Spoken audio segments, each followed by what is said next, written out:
तो नमस्कार दोस्तों, हम हैं इस वक्त साधु पुल में। एक बहुत ही सुंदर जगह है जो कि शिमला से थोड़ा सा डिटोर पे पड़ती है टुवर्ड्स चैल या कंडा घाट। और आप देख सकते हैं कितना सुंदर नज़ारा है।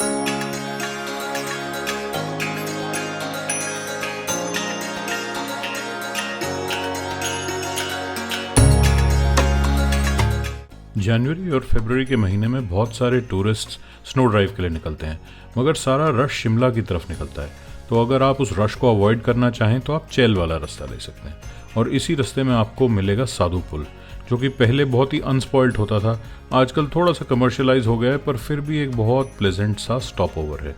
और अगर आप इस रास्ते आते हैं तो यहाँ पे एक चाय का ब्रेक ज़रूर लीजिए। खैर, हमारी बात करें तो हम हिमाचल में एंटर होने के बाद शिमला को बाईपास करके सोलन से होते हुए, चैल से होते हुए किन्नौर रीजन में चितकुल तक जाएंगे। और हमारा स्टे 2 रातों का सांगला के पास बदसेरी में रहेगा और उसके अलावा 1 रात नारकंडा में।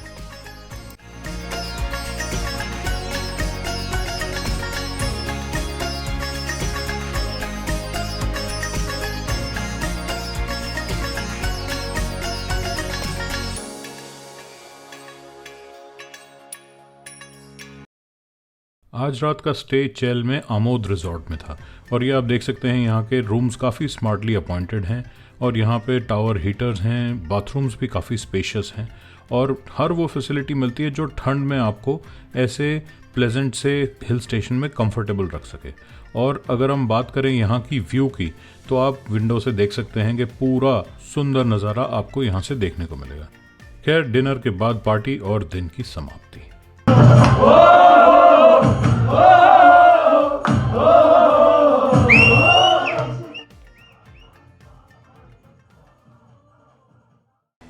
हमारे साथ ला हिमालय कंपनी के गाइड्स चल रहे थे, जो कि चैल से ही हमें ज्वाइन कर चुके थे। और उन्होंने बताया कि उन्होंने कभी भी पिछले सालों में चैल में स्नो नहीं देखी, मगर आप ये देख सकते हैं चैल से निकलते ही भारी स्नोफॉल यहाँ पे हो गया। और इसके कारण जो रास्ता हम लेने वाले थे यहाँ से कुफरी तक या ठियोग तक, वो ही चैलेंजिंग बन गया। रास्ते में कई जगह ऐसी सिचुएशंस आई जहाँ पे गाड़ियों को थोड़ा सा रिवर्स करके और वापस से मोमेंटम के साथ निकालना पड़ा। खैर, आज का रास्ता लंबा होने वाला है, तो इसलिए थोड़ा सा आपको चैल के बारे में बता दूं। चैल फॉर्मर समर कैपिटल है of the princely state of Patiala और यहाँ पे सारा साल प्लेजेंट क्लाइमेट रहता है। और जैसे मैंने कहा कि यहाँ पे रेयर है स्नोफॉल दिखना। तो ये आप देख सकते हैं जिस तरह का ये मोड़ है, यहाँ पे गाड़ियों को 1-2 गाड़ियों को थोड़ी सी तंगी आई और थोड़ा सा मोमेंटम बनाने के बाद, एंगल चेंज करने के बाद वो यहाँ से निकल सकी। हमें इस तरह की कोई प्रॉब्लम नहीं आई और हम कॉन्वॉय को फॉलो करते करते इन रोड्स पे से, हाई माउंटेन पासेस पे से थोड़े से लोअर ऑल्टीट्यूड्स की तरफ बढ़ने लगे। इस दिन की ड्राइव हमने शुरू की थी तो ये नहीं सोचा था कि कितनी घंटों की ये ड्राइव लास्ट करेगी। ये दिन पूरा 14 घंटे का रहा और हमने सुबह 8 बजे चैल से स्टार्ट किया और जाके 10 बजे रात को हम बटसेरी यानी सांगला वैली में बटसेरी में पहुंचे। तो काफ़ी लंबा दिन था और रास्ते में कई जगह स्टॉप लेने पड़े, अलग अलग इवेंट्स आई। तो आइए देखते हैं आगे क्या होता है।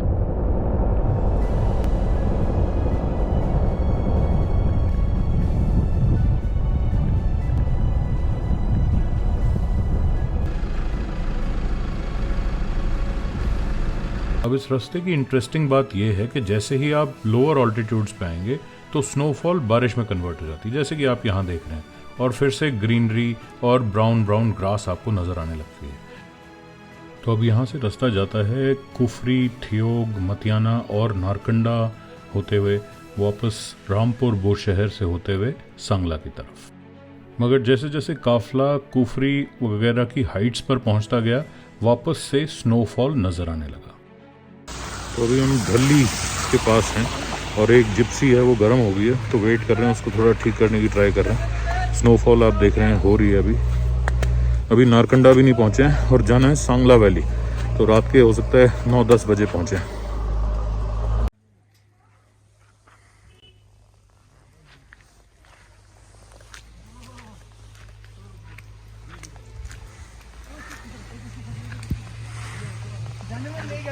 खैर, पता लगा कि जिप्सी में कोई बड़ी प्रॉब्लम नहीं है, उसके इलेक्ट्रिक फ़ैन का कनेक्शन लूज़ हो गया था। जैसे ही वो ठीक हुआ तो वापस से काफिला आगे रामपुर की तरफ बढ़ने लगा। वैसे तो गाड़ी स्नो में चलाना अपने आप में एक चैलेंज है, मगर कुफरी के आसपास टूरिस्ट ट्रैफिक बहुत होता है और उसके अलावा कई गुड्स कैरियर्स हैं जो इस मौसम में बढ़ नहीं पाते, तो वो भी सड़क के किनारे पार्क कर दिए जाते हैं। तो जनरली एक काफ़ी ज़्यादा ट्रैफिक डेंस एरिया रहता है। तो यहाँ पे जिन लोगों को एक्सपीरियंस नहीं है वो ब्रेक्स का ज़्यादा इस्तेमाल करते हैं और अपना तो नुकसान कर ही लेते हैं, उसके साथ साथ आपका भी नुकसान कर सकते हैं।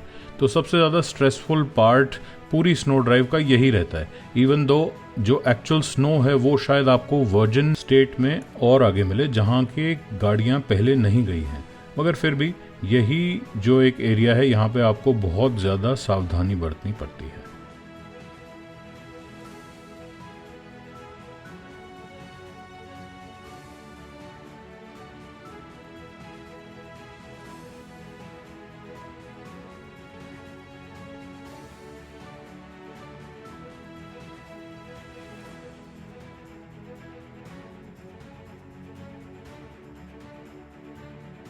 अब यहाँ से फिर से जब आप लोअर ऑल्टीट्यूड्स पे जाएंगे तो वापस से स्नोफॉल बारिश में कन्वर्ट हो जाती है। और यहाँ पे इतना क्लाउडी था कि इस बार ज़्यादा सीनरी देखने को नहीं मिली, और वैसे भी हमने काफ़ी रास्ता रात के टाइम तय किया, तो इस पूरे रूट का जो मज़ा दिन में आता है या फिर समर में आता है वो हम इस बार इस दिन नहीं ले पाए। वापसी में हमें ये ज़रूर देखने को मिला, मगर फिर भी कुछ इंटरेस्टिंग साइट्स देखने को मिली, जैसे कि ये कोलैप्स्ड ब्रिज देखिए जो कि नया बना दिया गया है पर पुराने ब्रिज को ऐसे ही पड़ा हुआ छोड़ दिया गया है। और इसके अलावा ये कुछ भेड़ बकरियां देखिए जो कि बारिश से बचने के लिए पहाड़ में शय ले रही थी। वैसे तो यहाँ की सीनरी रफ एंड रेडी है, पर अगर आप समर में यहाँ आएंगे तो यहाँ की अपनी ही एक अलग ब्यूटी है, जैसे कि ये आप 2018 के समर की फुटेज में देख सकते हैं। हमने करचम वांगटू डैम भी यहाँ पे रात के टाइम ही क्रॉस किया, मगर फिर से 2018 समर की ये फुटेज देखिए, और ये भी एक काफ़ी इम्पोर्टेंट लैंडमार्क है इस एरिया का।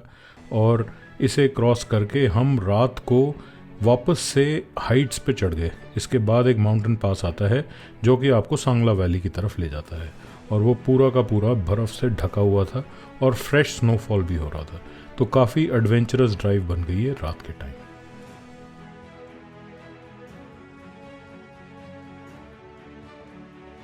स्नो और आइस डेंजरस तो होते ही हैं, उसके अलावा ये एरिया काफ़ी नोटोरियस है फॉलिंग या शूटिंग स्टोन्स के लिए।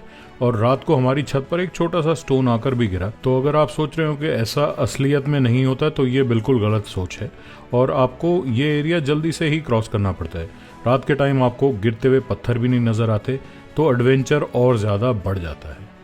खैर ऑलमोस्ट 10 बज चुके थे, 14 घंटे से हम लोग गाड़ी चला रहे थे, और हमें लंच भी शाम के कोई 5 बजे ही मिला था। ला हिमालय के गाइड्स हमें पार्किंग में उतारने के लिए रेडी थे। वहाँ पे काफ़ी स्लिपरी एरिया था, उन्होंने गाड़ियाँ पार्क करवाई, लोगों ने जल्दी से अपना सामान अपने कमरों तक पहुँचाया, और उसके बाद इवनिंग को वाइंड डाउन की तैयारियाँ शुरू हुई। सारे संसार का प्यार मैंने तुझी में पाया, मिले दिल खिले और जीने को क्या चाहिए। ना हो तू दास तेरे पास पास मैं रहूंगा जिंदगी भर, ना हो तू दास तेरे पास पास मैं रहूंगा जिंदगी भर। सारे संसार का प्यार मैंने तुझी में पाया, तुम मिले दिल खिले और जीने को क्या चाहिए। आगे गा ऐसे जो अब पूरी रात अगर बर्फ़ पड़े तो सुबह वो कैसे जम जाती है, इसका ये नज़ारा देखिए। ये एक एप्पल ऑर्चर्ड है, हम बंजारा कैंप्स बटसेरी में हैं, और ये विंटर वंडरलैंड है। समर में इसकी अलग ब्यूटी होती है, यहाँ पे एप्पल्स की काफ़ी ग्रोथ होती है सितंबर खासकर महीने में, मगर इस वक्त देखिए आप सब कुछ वाइट है, सब कुछ कवर्ड विद स्नो है। और यहाँ से गाड़ियों तक का रास्ता भी कोई आसान नहीं है। समर के टाइम में ये आसान ज़रूर हो सकता है, पर यहाँ पे आपको कम से कम 200 मीटर इस स्नो में से चल के जाना है, और ये पतली सी पगडंडी है इन पेड़ों के बीच में से, आप यहाँ फिसल भी सकते हैं, तो बहुत ध्यान से चलना पड़ता है। So this is how the Fortuner looks this morning, not as much as I expected. इतनी नहीं है जितना मैं सोच रहा था। अरे फटो।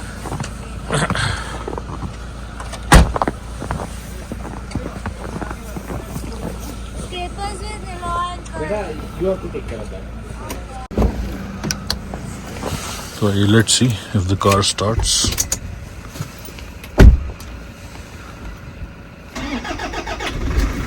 And there you go. Starts as normal.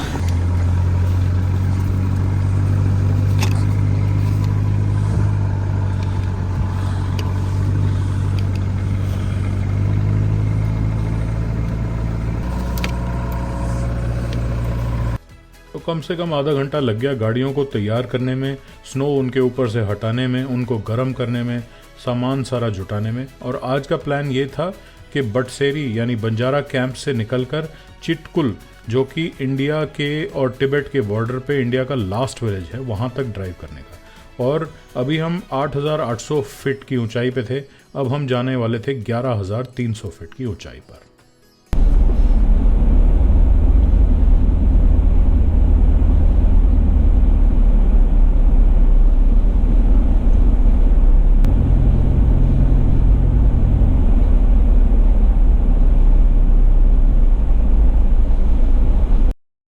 ज़्यादातर रास्ते में कोई ऐसी दिक्कत नहीं हुई, पर कुछ कुछ पैचेस ऐसे थे जहाँ पे कॉम्पैक्टेड स्नो हो जाने के कारण ब्लैक आइस बन गई थी।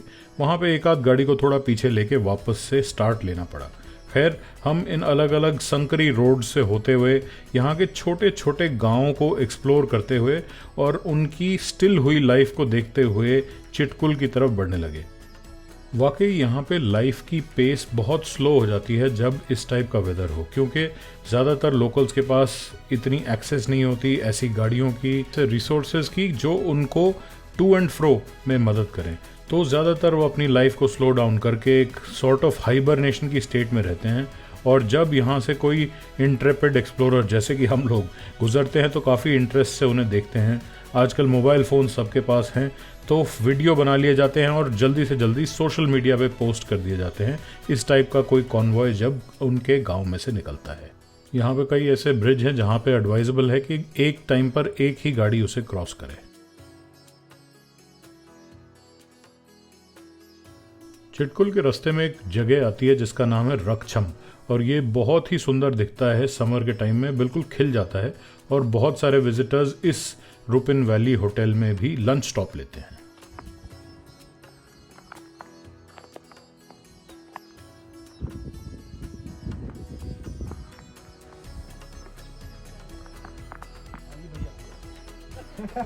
खैर, हमारे काफले में से एक थार उस होटल की चढ़ाई पे चढ़ ही नहीं पाई और उसको अल्टीमेटली वहीं पे पार्क करके जाना पड़ा आगे चिटकुल की तरफ।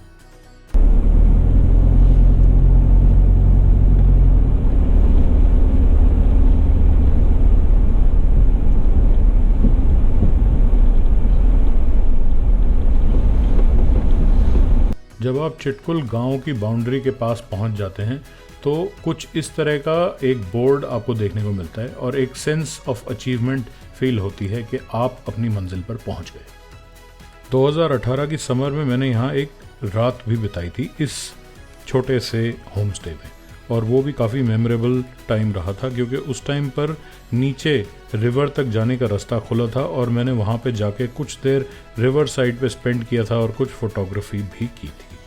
आज हमें पैक्ड लंच करना था और थोड़ा सा कोशिश करने के बाद जब पता चला कि रिवर तक हम नहीं जा पाएंगे क्योंकि स्नो इतनी ज़्यादा है, तो यहाँ के ही एक बंद रेस्टोरेंट के ऊपर वाले टेरेस पर बैठकर सबने लंच का रसास्वादन किया। खैर, 11,300 फुट की ऊंचाई पर मेरी तबीयत ने कुछ ज़्यादा साथ नहीं दिया। कल रात को मुझे AMS के थोड़े से इफ़ेक्ट्स फील हो रहे थे, तो इसलिए मैंने डिसाइड किया कि मैं जल्दी वापस लौट जाऊंगा और इसी रास्ते को वापस से धीरे धीरे चलाते हुए गाड़ी मैं वापस से बंजारा कैंप्स बटसेरी की तरफ चला गया और बाकी लोग कॉन्वॉय में फ़ोटो खींचते हुए कुछ 2 घंटे बाद वापस बंजारा कैंप्स में पहुंच गए। अब इतना लंबा दिन था और एक सेंस ऑफ अचीवमेंट था कि अपनी मंजिल को पा लिया है, तो रात के टाइम की पार्टी तो बनती ही थी।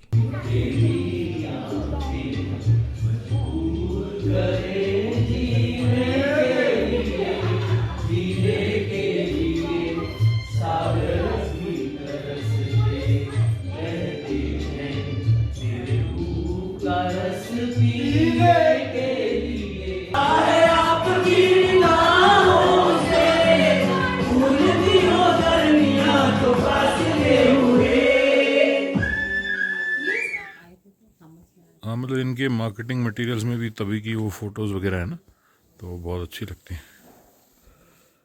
इस एरिया की ये बेस्ट प्रॉपर्टी है। समर्स में टोटली मतलब चेंज्ड।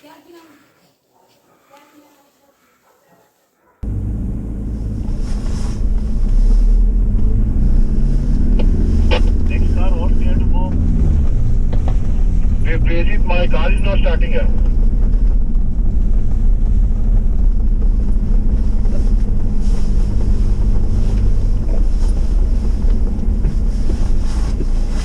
तो खैर आपने देखा कि सबसे पहला ऑब्स्टिकल बंजारा कैंप से निकलने का ही है, क्योंकि इतना स्टीप स्लोप है यहाँ की पार्किंग का, और रात को यहाँ पे स्नो जम जाती है, आइस बन जाती है और टायर्स को ग्रिप नहीं मिल पाती।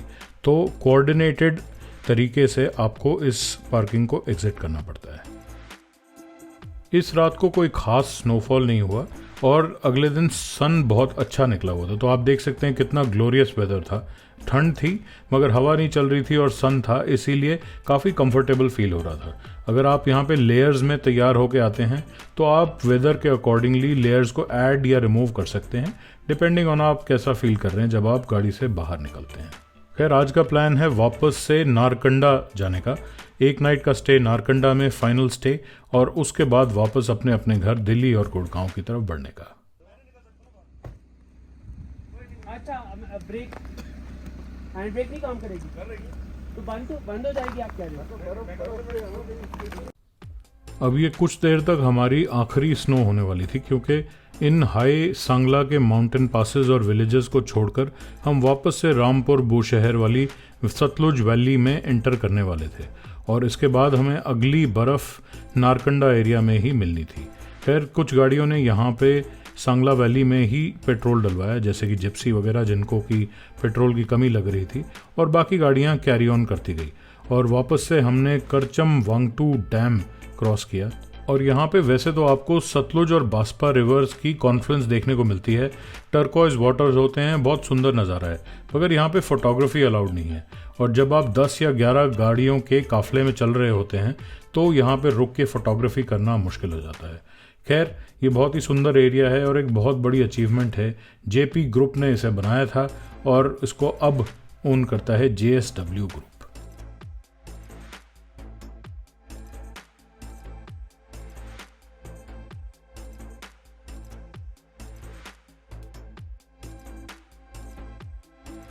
इसके बाद टपरी गांव आता है जहाँ पे एक काफ़ी प्रोमिनेंट फ्यूल स्टेशन है। इसमें 2018 में रुककर भी मैंने डीजल डलवाया था और अब बाकी की सारी गाड़ियों ने भी अपने टैंक्स फुल करा लिए, क्योंकि यहाँ से रास्ता काफ़ी लंबा था, पूरा दिन लग जाना था ऑलमोस्ट हमें यहाँ से नारकंडा पहुँचने में।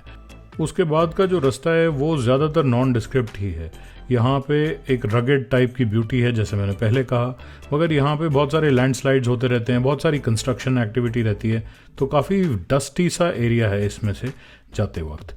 और इसमें से अगर आपको कुछ आइकॉनिक इमेजेस देखी होंगी आपने या आप देखते हैं सोशल मीडिया पे, तो आपको कुछ क्लिफ हैंगर सेक्शंस देखने को मिले होंगे जो कि कुछ इस तरह के दिखते हैं, और ये काफ़ी ज़्यादा वाइडली सर्कुलेटेड हैं सोशल मीडिया पे। तो एक तरह से इस एरिया की पहचान बन गए हैं। किन्नौर के इस इलाके को इस टाइप की इमेजेस काफ़ी ज़्यादा अच्छी तरह से डिपिक्ट करती हैं।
वापस से मेन रामपुर से नारकंडा का रास्ता ना लेते हुए हमारे गाइड्स ने हमें थानेदार के थ्रू बहुत ही सुंदर एप्पल ऑर्चर्ड्स के रास्ते से होते हुए नारकंडा के बैकयार्ड में पहुंचा दिया।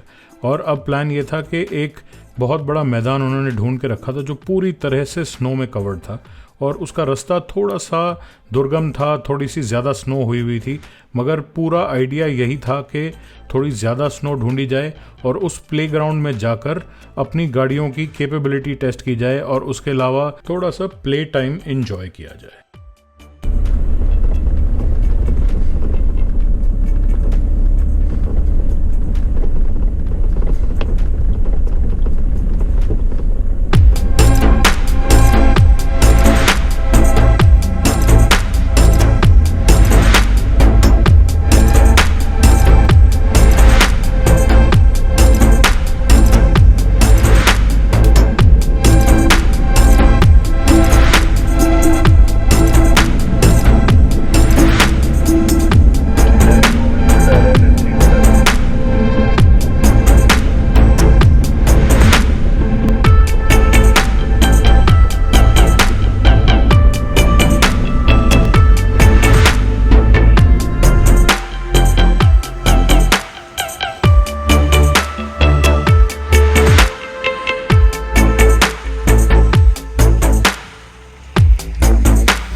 सर एक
वो आया आया आया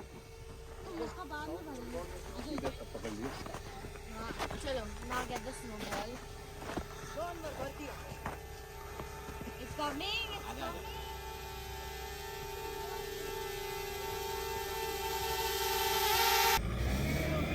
तो और नीचे जाएगी। राइट काटो भैया, फ्रंट में राइट काट के चल पड़ो। रिवर्स में जा रही है तो जो पेड़ है ना, ठीक है, या इधर भी मतलब फ्लैट दीवार है, चढ़ेगी।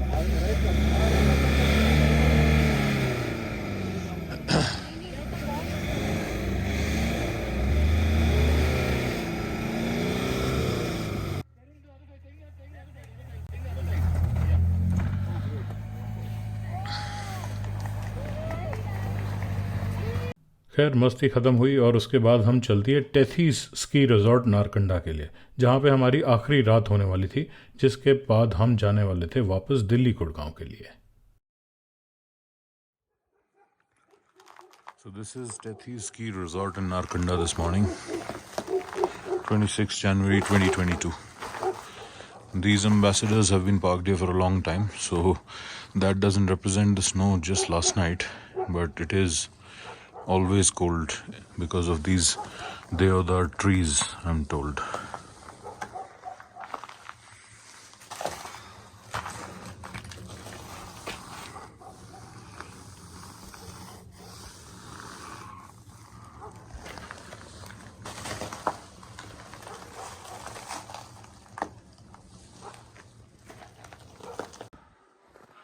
So this is my little experiment this morning.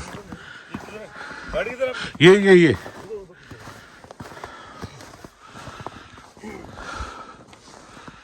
to prevent this. So the cloth was probably more trouble than it's worth, because you can see it has left patterns of frost on the glass which will need to be scraped off. जो लोग टेथीज ski resort में winter में रह चुके हैं वो ये जानते हैं कि यहाँ का जो अप्रोच है बहुत ही डिफ़िकल्ट है, इसलिए हमने एक एक गाड़ी करके धीरे धीरे नीचे उतारी, और वहाँ पे भी JCBs की लाइन थी जो इस रोड पे ऊपर आना चाह रही थी, तो ज़्यादा टाइम नहीं था। खैर हमने थोड़ा सा एक लाइनअप किया, कुछ फाइनल फ़ोटोज़ वगैरह भी खींचे, और उसके बाद एक ऑल्टो गाड़ी हमें बहुत ज़ोर से हॉर्न बजाते हुए क्रॉस करने की कोशिश कर रही थी, बट हमारे कॉन्वॉय के बीच में आकर ही रुक गई। पता चला कि उन भाई साहब का पेट्रोल ख़त्म हो गया था। Currently the temperature is -2 degrees and this is how it looks outside. We are near Hatu Peak in Narkanda.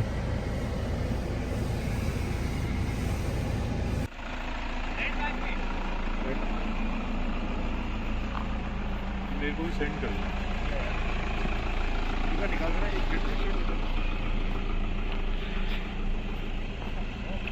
ला रहा है यार।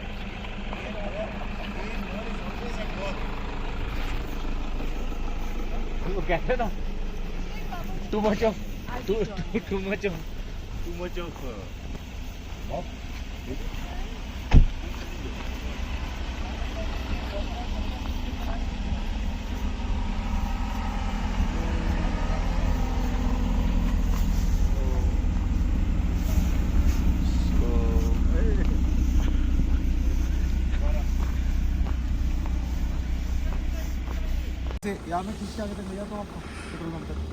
नहीं, तेल वो उनका से है ना, जेरी कैन से दे देंगे।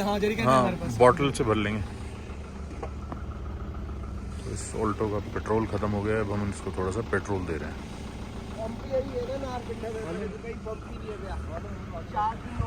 पूरा लाइनअप देखिए। बीच में JCB लगी हुई थी ना, वहाँ पर हमने स्टार्ट रखी गाड़ी, फ्यूल आउट। हाँ, फ्यूल दे रहे जेरी का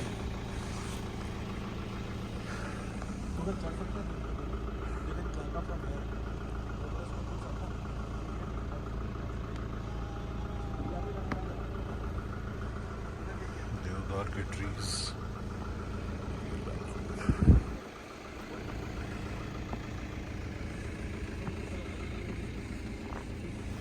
मैं तो हटा दी लो से यार, यहाँ पे आते ही I came back to normal। मैं वहाँ पे मैंने लो रखी थी, तो after the way the JCB वो भी आप गियर लॉक होते हैं उसमें? नहीं होता ना इसमें। हाँ, तो फिर I just put in rock mode and low। हाँ, वो सही किया फिर। तो उसमें it was bloody driving at वो 2-3 किलोमीटर की स्पीड पे आ रहा था। बस यहाँ पे तो आप स्नो पे आ जाओ। वही यहाँ पे मैं JCB आई, मैंने कहा ये तो खुल गई है, हाँ, लगा दिया वापस स्नो मोड में। यहाँ बेस्ट है। चलाओगे।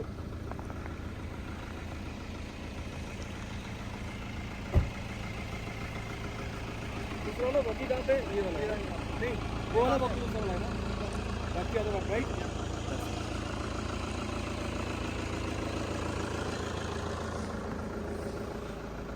Ashish, if you can move a bit, we will take you further. सही टाइम पे उठो।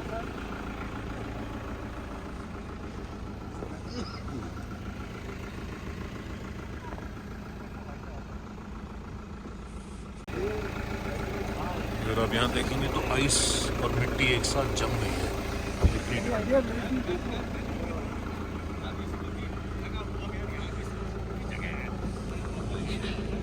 किस तरह से आइस जम गई। और अब शायद कैमरे में ना दिखे मगर धीरे धीरे स्नो गिरने शुरू हो गई है।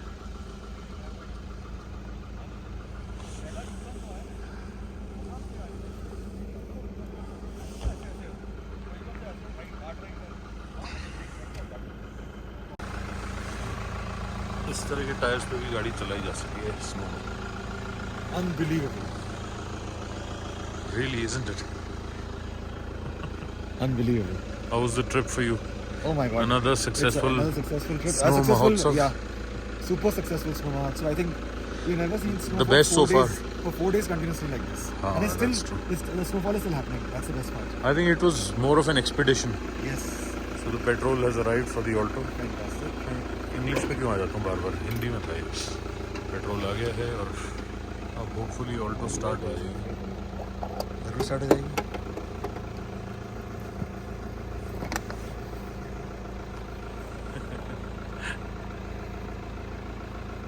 ये जो इस तरह के टायर हैं इस पे चल जाती है ये ऐसे गंजे टायर। फर्स्ट क्लास जा रही थी, पेट्रोल खत्म हो गया इसका, इसलिए मोमेंटम कंपनी ले ले आगे से घूमती है।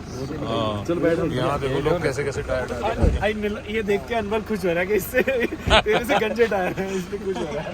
मैं ही कह रहा हूँ ना। धक्का लगाए? हाँ लगाना पड़ेगा। चलो भाई धक्का हो गया। Awesome. What a little machine. सच में यार मानना पड़ेगा ना ये गाड़ी को। See.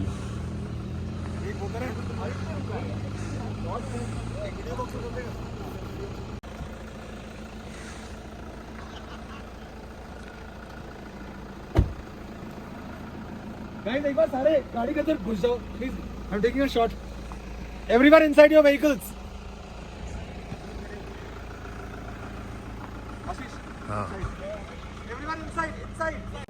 तो ये कुछ आखिरी मोमेंट्स थे स्नो के साथ, क्योंकि नारकंडा और हाटू एरिया के बाद स्नो कम होती गई और एडमिनिस्ट्रेशन ने कुछ कुछ मोड़ों पर जहाँ पे ब्लैक आइस थी वहाँ पे ग्रिट या मिट्टी डाल रखी थी ताकि गाड़ियों की जो फिसलने की टेंडेंसी है इस एरिया में वो कम हो जाए। बट स्नो का जहाँ तक रोल था, 2022 की स्नो ड्राइव, टेरेन टाइगर्स का स्नो महाउत्सव यहीं पे समापन की तरफ बढ़ रहा था। तो अगर आप भी स्नो ड्राइव पे जाना चाहते हैं तो कुछ बेसिक प्रिंसिपल्स फॉलो कीजिए। पहली बात तो ये ग्रुप स्पोर्ट है, तो किसी ना किसी ग्रुप को, किसी क्लब को ज्वाइन कीजिए जो आपकी असिस्टेंस करने के लिए वहाँ पे रेडी रहेंगे। मोड़ों पे, ब्लैक आइस पे ध्यान रखिए, टायर प्रेशर्स को कम रखिए, अपनी गाड़ी की फिटनेस का ध्यान रखिए और नौ सीखिए, टूरिस्ट से बचिए। ज़्यादातर ऐसे एरियाज़ में जाइए जहाँ पे ज़्यादा ट्रैफिक ना हो, जहाँ पे आप थोड़ा बहुत इस स्किल को सीख सकें और अप्रिशिएट कर सकें snow driving as an adventure sport को।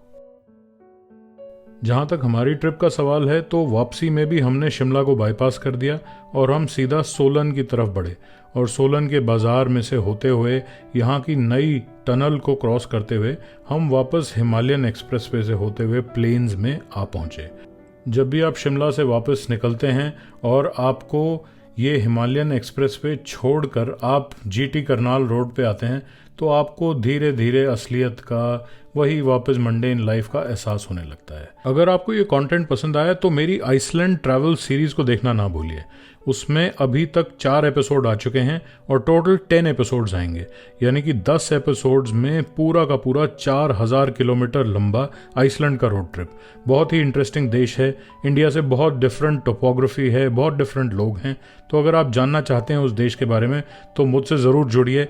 इस चैनल को सब्सक्राइब कीजिए, इस वीडियो को शेयर कीजिए। अब मैं आपसे मिलता हूँ अपनी आइसलैंड सीरीज में, जिसके कि अगले 6 एपिसोड रिलीज होने के कगार पे हैं। Thank you for watching. Stay safe and keep traveling.